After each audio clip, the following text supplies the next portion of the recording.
Hola, les damos la bienvenida a Inverted.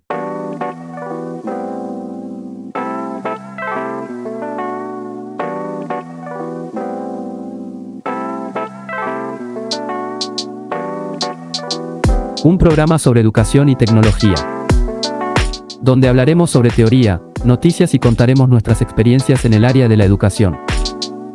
Programa a cargo de Gervasio Cabrera Díaz, docente universitario de Uruguay.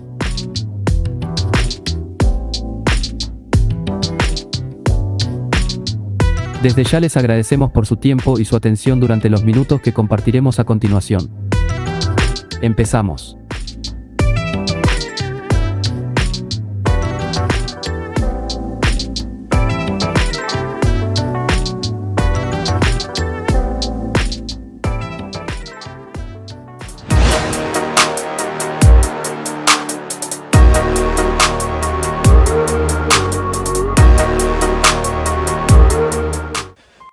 Hola, buenas. Mi nombre es Gervasio Cabrera, soy docente universitario y hoy les vengo a hablar sobre el uso de las cámaras web, principalmente el fenómeno de las cámaras apagadas y algunas menciones sobre las videoconferencias. Claramente todo esto enfocado al ámbito educativo. Antes de continuar, les invito a suscribirse si no lo han hecho, ya que estaré subiendo más videos a futuro. Acá quería listar, para comenzar, las ventajas que ofrece una reunión sincrónica. Permite una experiencia más enriquecedora y personalizada, acceso a clases en vivo y una interacción en tiempo real, lo más similar a lo presencial. Permite tutoría en línea de forma personalizada, por ejemplo conectándose con un docente en una fecha pautada. Permite presentar trabajos en línea y mostrarlo. También se puede trabajar en equipos y colaborar, trabajo colaborativo, y a su vez desarrollar habilidades comunicacionales. Muchos de estos puntos, sobre todo el de las habilidades comunicacionales, tienen mucho que ver con el uso o no de la cámara web. Para Howe y Abedin, la interacción pedagógica implica reciprocidades entre individuos o grupos que se completa cuando hay interacción dialógica, o sea, se establece un diálogo, donde varios construyen conjuntamente un contenido, como se cita en el Guetta Rosas 2020. De acuerdo con Johnston, cita de Schwenk y Pryor, la educación a distancia ha pasado por tres fases, basándose en su método de entrega, que son la correspondencia, luego vino la telecomunicación y ahora estaríamos en la versión en línea. Así como mencioné en el video donde hablo sobre e-learning. La principal razón para elegirlos es la conveniencia, como mencionan Chen y colaboradores. Muchos estudiantes incluso trabajan o están cursando otra carrera. Pero una educación a distancia exitosa incluye el pertenecer y conectarse con la clase, como mencionan Alonso Díaz y Blasquez Entonado. O sea, lo que estamos hablando es que tiene que haber una comunicación bidireccional y lograr pertenecer a un grupo, a la clase en sí. Sobre la obligatoriedad, es importante recordar que el uso de las cámaras web en la educación en línea debe ser opcional y no obligatorio. Algunos estudiantes pueden sentirse incómodos o inseguros compartiendo su cámara web y eso debe ser respetado. Los profesores deben proporcionar opciones alternativas para la participación en clase, como la comunicación a través del chat o por voz. Como plantea Racheva, los beneficios del aprendizaje remoto sincrónico, en comparación al asincrónico, son la oportunidad de una mayor interactividad y compromiso entre estudiantes, retroalimentación a tiempo y una educación constructiva con aprendizaje colaborativo en tiempo real. Adicionalmente, ayuda a construir una sensación de comunidad más fuerte, como es visto en Castelli y Cervari. Pero a su vez preocupa la denominada brecha digital, porque muchos estudiantes podrían no tener conexión confiable a una computadora o una cámara o micrófono. Nadie debería asumir las condiciones de vida de los estudiantes cuando no están en el campus universitario, porque algunos viven en las peores condiciones posibles. Un docente incluso indicó que estudiantes que pertenecían a familias de clase obrera no querían que sus compañeros más pudientes vieran dentro de sus casas e incluso habían estudiantes que por falta de espacio debieron conectarse desde dentro de un ropero. Las situaciones debidas a conectividad y la realidad socioeconómica generan inequidad y exclusión, así como mencionan Lobón y Cisnero. Antes de adentrarnos a hablar del tema de las cámaras apagadas, que es lo central en este video, quería listar algunas sugerencias que pueden ser de utilidad a la hora de llevar a cabo una reunión por videoconferencia, cualquiera sea el propósito. Como conectarse un rato antes y probar la conexión. Puede ser probar la conexión un día distinto o hacer simulacros. Tener un plan de respaldo, por ejemplo, un correo o tener abierto un documento colaborativo aparte en línea. También asegurarnos de que todos pueden oírnos y se pueden ver. Esto preguntándole al público sobre estas cuestiones. Garantizar una buena iluminación, tanto nuestra como de los participantes que estén con cámara. Y que haya una buena distribución de micrófonos, principalmente el nuestro, que se escuche bien, así como tener los micrófonos apagados e ir distribuyendo la palabra como se va otorgando.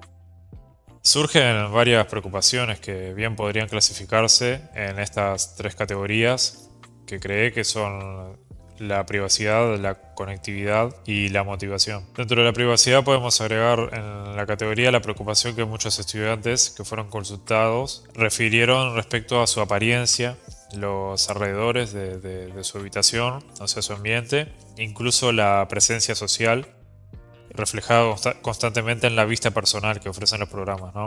El ver nuestra propia cámara. Pueden verse a sí mismo como si fuera un espejo, que si bien según Yamada y Akaori puede ayudar a mantener la atención del estudiante y ayudar a verse desde una perspectiva de tercera persona, a muchas personas no les gusta verse todo el tiempo. Con respecto a la conectividad, según García Planas y Taberna, la modalidad remota genera una brecha digital, como ya habíamos mencionado, entre quienes tienen una buena conectividad y dispositivos adecuados y quienes no. Las relaciones estarán mediadas por pantalla, en las que se apreciará la imagen de los asistentes o con suerte sus nombres. Las cámaras y micrófonos, por lo general que vienen de fábrica en laptops, usualmente son de baja calidad, tienen un ángulo fijo y generan eco por el retorno. Y esos son determinados factores que afectan a la conectividad. Con respecto a la motivación, está el cansancio denominado por García Bule como fatiga Zoom, que consiste en el hastío, cansancio y aburrimiento de estar largas horas frente a la pantalla.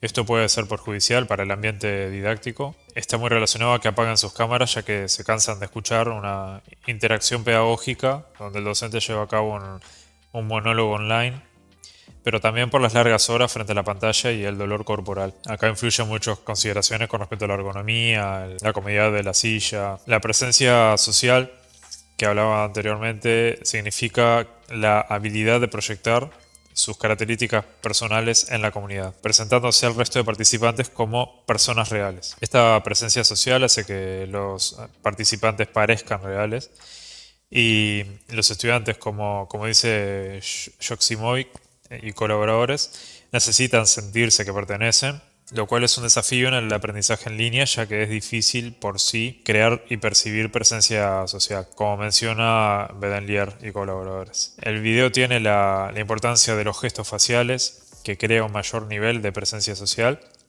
que el uso de solamente audio, como dicen Buena Guardena y Macaiza. Y además Albuquerque y Velo vieron que la sensación de presencia aumenta cuando pueden ver gestos y expresiones de otros participantes. Es beneficioso para el aprendizaje y la enseñanza por la posibilidad de comunicarse con lenguaje no verbal, sonrisas, miradas de confusión, miradas de cansancio o aburrimiento, bostezos, que pueden ayudar al docente a evaluar y ajustar su enseñanza. Moore en 1993 planteó la teoría de la distancia transaccional, donde la separación geográfica entre estudiantes y docente causa agujeros psicológicos y de la comunicación. Se genera un espacio donde pueden haber potenciales malentendidos entre los aportes de un docente y los del estudiante. Otro punto es la falta de colaboración dentro del aula, que también afecta negativamente el compromiso, así como la cohesión global de la cohorte de estudiantes, ¿no? De la clase. cuando colaboran, la responsabilidad es un producto del proceso donde cada estudiante se siente responsable por una parte del trabajo. En clases sincrónicas híbridas no fue tan evidente, ya que el compromiso no fue tan sencillo de llevar a cabo vía videoconferencia. Observaron también en distintas investigaciones la falta de conexión interpersonal, sobre todo al apagar la cámara, siendo esta una oportunidad para crear redes y relaciones para la formación e incluso la carrera profesional posterior a la graduación. Hay falta de comunidad y una sensación de aislación. Al respecto, hubo quienes reclamaban que cómo iban a conocer a sus compañeros si permanecían con cámaras apagadas, algo que no ocurría en la modalidad presencial. Y después aparece el término de autoeficacia, que es la autoevaluación de la habilidad de uno en dominar una tarea. Incluye el juicio sobre la posibilidad de completar una tarea, así como la confianza en sus habilidades. Acá vuelve a aparecer este término de autoeficacia, que también lo veíamos en el video de e-learning, que era muy importante al momento de participar como estudiantes en un curso en línea. Para esto también se aplica, ¿no? Tiene mucho que ver la actitud y la autoeficacia, el autocontrol, la autocompetencia, la autogestión, tanto para llevar a cabo un curso en línea como para conectarnos vía web, prender la cámara, comprometernos con el trabajo grupal. Acá me gustaría centrarme en relatos que surgen de diferentes artículos actuales para conocer si otras experiencias para otros docentes y estudiantes fueron similares en algún sentido a las nuestras. Son muchas investigaciones hechas en Europa y en Estados Unidos.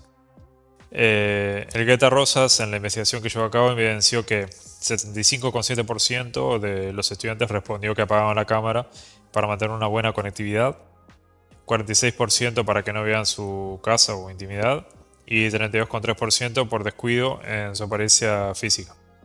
Este es un fenómeno descrito por Dassel, que es la clase en pantuflas, le llamó, donde los estudiantes asisten en pijama a raíz de un descuido en la apariencia personal. También tantas horas generaron problemas de salud mental, con un 87,2% que destaca el cansancio, 65,3% estrés y nerviosismo, 53,4% aburrimiento y 42,7% destacó que no le gustaba la situación de emergencia por COVID en ese entonces, sumado al exceso de horas destinadas a la universidad que plantean no dar abasto al respecto. Bien, dentro de las razones, hubo participantes que indicaron preferir lo presencial para un mejor aprendizaje, ya que el tener que tocar un botón para hablar y el hecho de pasar vergüenza por interrumpir lo que está diciendo el docente, eso les llevó a no preferir la modalidad sincrónica por videoconferencia. Otros relatan que nadie tenía su cámara prendida, además de que decían hola, saludaban y nadie respondía, y decían que se sentía estúpido por eso, ¿no? A otro estudiante le costó mucho trabajo sentirse parte de la clase, a otro le costó trabajo prestar atención. También llegaron algunos a preguntarse si alguien notaría si cerraban sesión, algo que obviamente en una actividad presencial es evidente, ¿no? Cuando alguien se retira de un salón. También surgen relatos de estudiantes que asistían a clases conectados desde su cama. Esto visto en Schwenke Pryor. Hubo casos que prevaleció la distracción, como por ejemplo un estudiante que apagaba su cámara cuando estaba comiendo y decía que durante ese momento sentía que no estaba en la clase. Y otros que se distraían con el teléfono. Otro también mencionaba que participaba desde la cama con la televisión encendida y con el perro al lado. Después, por otro lado, hubo estudiantes que desarrollaron hábitos como el de poner el teléfono en modo no molestar y permitirse consultarlo únicamente cada 30 minutos. Acá se refleja fuertemente el concepto de autocontrol, ¿no? De autogestión de los tiempos. Después más relatos como casos de ir en busca de comida durante la clase y el docente pedir que prenda la cámara y no poder hacerlo o siquiera escucharlo. Otros se conectaban hasta que se pasaba la asistencia y volvían a dormir, se apagaban la cámara y se volvían a dormir. Respecto al aislamiento, hubo un reclamo por un estudiante por el hecho de tener que estudiar solo. Esto tiene mucho que ver con el no pertenecer a una comunidad o a un grupo y no formar grupos de estudio, por ejemplo. Otros estudiantes decían que eran mejores las interacciones con gente que ya conocían de actividades presenciales previas. Y un estudiante decía que si intentabas podés sentirte parte de la clase, pero si no, no lo intentás, no. O sea, reflejando que requiere trabajo, ¿no? Requiere cierta actitud proactiva el trabajar en este formato de videoconferencia. Y los docentes, por su parte, relataron disgusto con la sensación de estar hablando con uno mismo cuando apagan la cámara. Y además que prefieren las conferencias con video y no solo audio, que es como si hablaran a un vacío.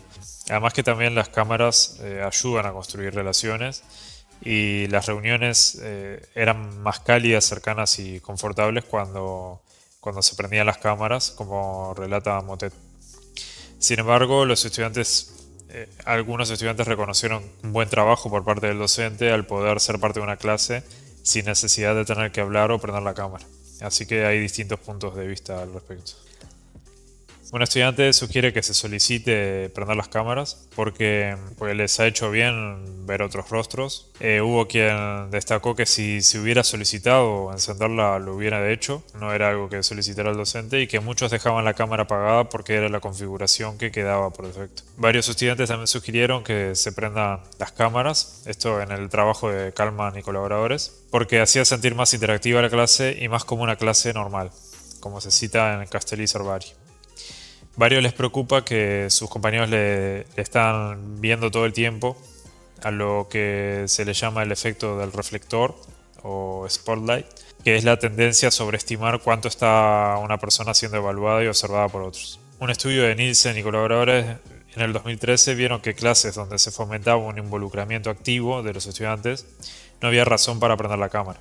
Citan que permitir que vean tu cara implica una atención completamente diferente de la situación de aprendizaje, que te lleva a estar más presente mentalmente que si te sentaras en un auditorio detrás de la espalda de otro estudiante. Esto lo mencionan en Bedelier y colaboradores. O sea, lo que indican es que una clase requiere tener un ímpetu activo de involucramiento, de trabajo en equipo, porque por más que prendamos la cámara y no hayan esas estrategias, no tiene sentido. Pero también ponen el ejemplo de hacer esto, y que es lo mismo que sentarse en un gran auditorio, ¿no? Sin siquiera verle la cara a un docente.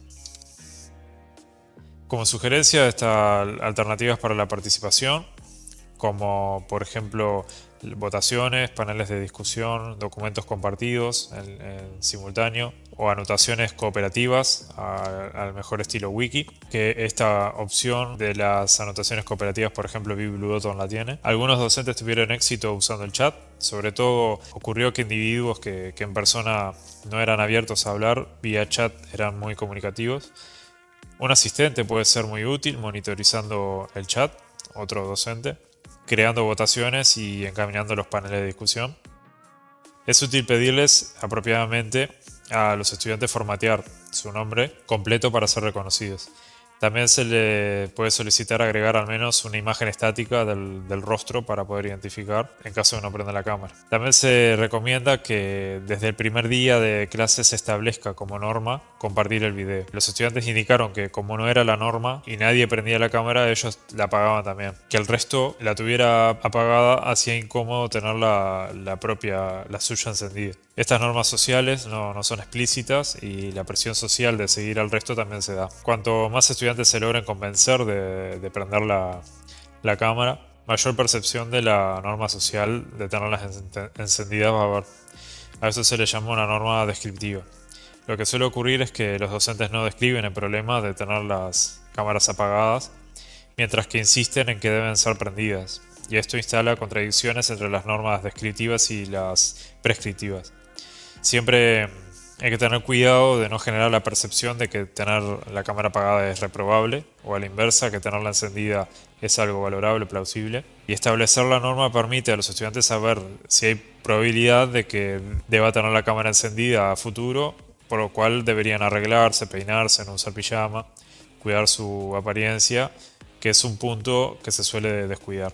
También hay que comunicar explícitamente que sería apropiado que la apaguen, así como el micrófono, si son interrumpidos por familia o si intentan mejorar la conexión, debiendo trasladarse a otro sitio.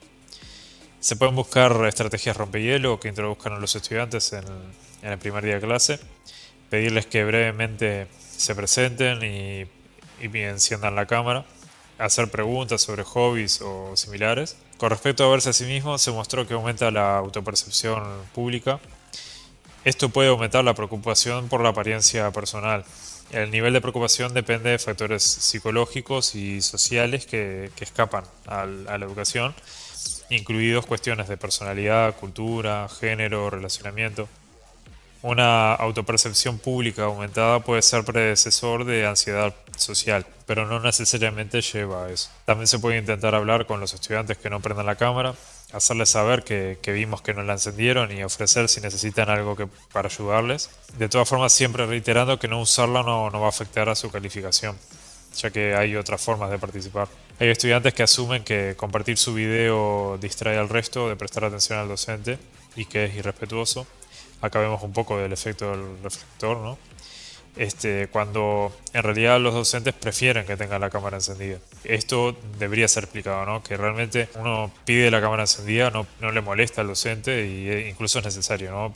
Ver el lenguaje no verbal, crear ese ambiente lo más parecido a lo presencial posible. Explicitar políticas también de uso, indicando en qué momentos puede ser conveniente apagarlas, como ya hablamos, y si se distraen con su propia imagen o la de sus compañeros, pueden elegir la vista del hablante, lo cual reduce el foco del resto de cámaras, o se puede incluso fijar la imagen de quien está hablando.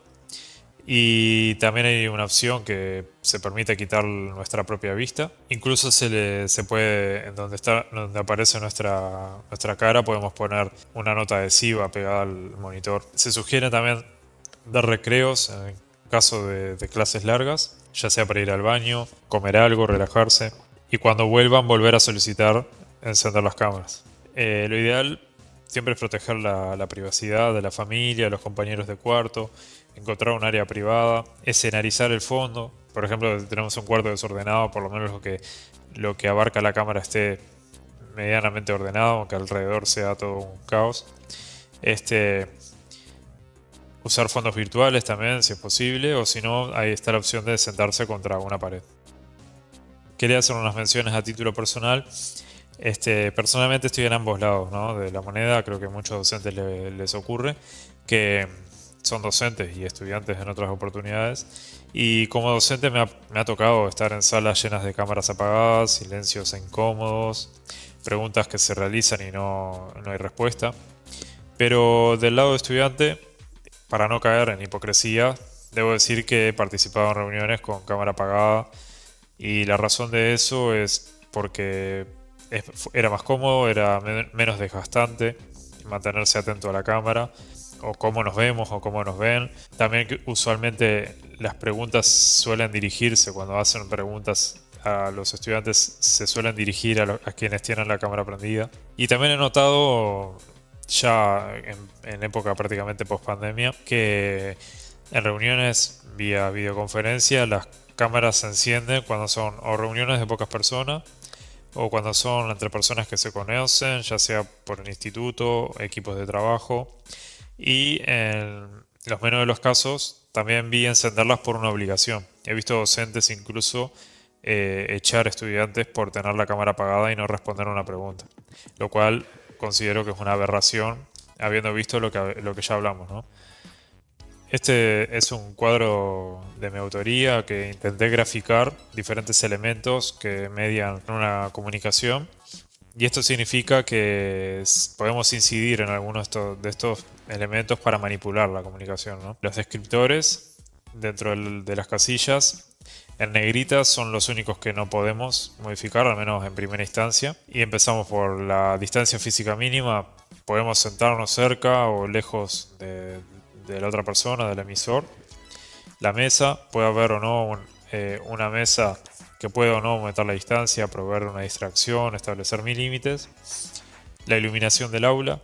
Una mala iluminación puede dificultarnos a la comunicación, sobre todo la no verbal. Pero por otro lado, cuando hablamos de comunicación virtual, vemos que aparecen muchos más elementos, ¿no? Que pueden o fallar o podemos manipular en una comunicación a distancia. En la videocámara, la misma puede fallar o directamente no estar funcionando, estar rota, ofrecer una imagen aberrante, etc. Los alrededores de la habitación, el desorden, personas que aparezcan al fondo, pueden ser razones para no prender la cámara, incluso en algún caso para no asistir a la clase. El micrófono físico, como con la cámara, el micrófono o bien puede funcionar mal, estar sucio, escucharse poco, estar mal configurado, no detectarlo el programa de videoconferencia. La iluminación de la habitación. Si el estudiante está en una habitación completamente oscura, es prácticamente como si tuviera la cámara apagada. Los códecs. Los códecs son complementos que usan los sistemas operativos para poder interpretar y transformar nuestra voz o imagen al idioma del dispositivo. Y si estos no están instalados, fallan o no se actualizan, pueden provocar mal funcionamiento de algún elemento. Y los controladores son programas que se instalan necesarios para, como la palabra le dice, controlar los diferentes elementos del hardware de un dispositivo, siendo hardware elementos físicos como el micrófono, la cámara. Y sin un controlador no podrá funcionar el dispositivo. E incluso a estos controladores los podemos manipular. Por ejemplo, se puede abrir el gestor de sonido del sistema operativo y podemos reducir o incluso silenciar el sonido de una reunión de Zoom y podemos escuchar por fuera un video y no prestarle más atención a la reunión de Zoom, dejándola de fondo. Podemos estar en una reunión y apagar el micrófono o silenciarlo, o incluso hay auriculares que tienen un botón para silenciar.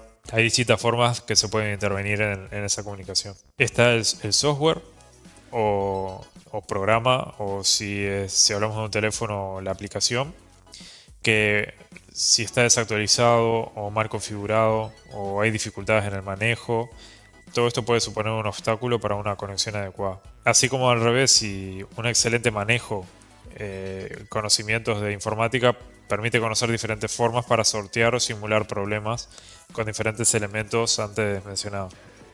Un ejemplo, como dije, es desconectar el audio y escribir en el chat que no funciona el micrófono, o incluso configurar una cámara virtual con un video nuestro en loop, en secuencia repetida, para que piense que estamos prestando atención.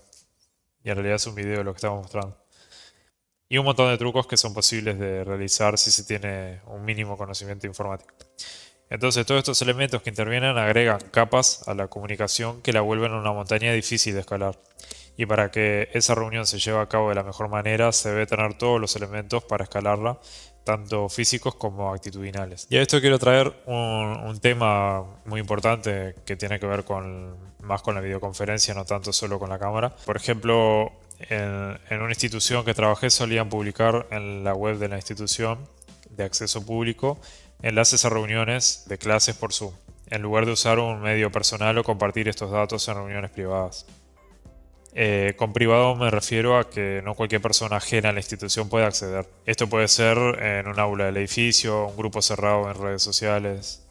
Aún así, por experiencia, se debe tener cuidado y revisar en todo momento las actitudes de los asistentes a la reunión. Para esto puede ser de gran ayuda a otra persona que nos dé una mano, ya que mediante ciertos trucos, por ejemplo empleando software como OBS, aunque limitemos todas las funciones a los estudiantes, está la posibilidad de hacer lo que se denomina Zoom bombing, bombardeo, desde el perfil del usuario. Entonces, en vez de aparecer un rostro, puede aparecer un video o imágenes inadecuadas, y para esto puede ser deseable no permitir activar la cámara en las reuniones.